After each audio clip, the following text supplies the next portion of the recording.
আসসালামু আলাইকুম। Hi guys, welcome back to my channel. কী অবস্থা সবার? সো আমি জোহরের নামাজের পর থেকে ভিডিও স্টার্ট করছি।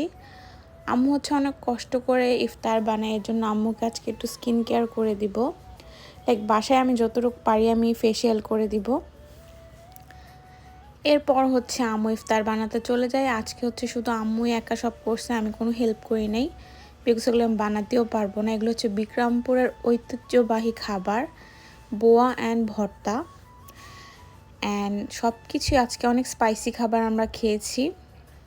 তো এখানে আম্মু অনেকগুলি রান্না করছিল, বাট 2 নেবার্সদের বাসায় পাঠিয়ে দিয়েছেন, অনেকগুলি ভর্তা বানাইছিল। ভর্তার কোনো ভিডিও আমি নেই নাই, বিকজ অনেক টাইম লাগে।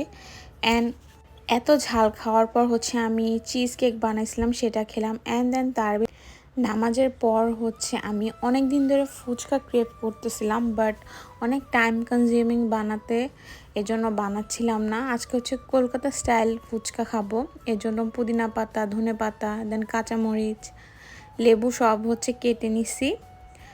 আর টকের জন্য তেঁতুলও ভিজায় রাখছিলাম। এখন সব কিছু আমি ব্লেন্ডারে দিয়ে ব্লেন্ড করে নিব, আর একটু বোম্বাই মরিচ দিব, just for the kick and smell.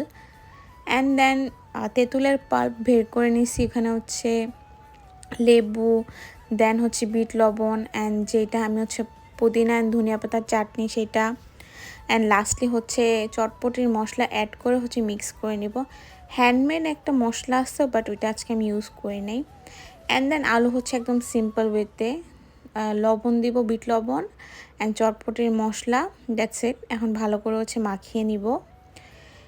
এরপর লাস্টলি রেডিমেড ফুচকাগুলি, যেটা আমরা বাংলাদেশ থেকে আনিয়েছিলাম, সেটা ভেজে নিব। অ্যান্ড ট্রাস্ট মি, এত দিন পর খাইছে, অনেক মজা লাগছে। Like the whole day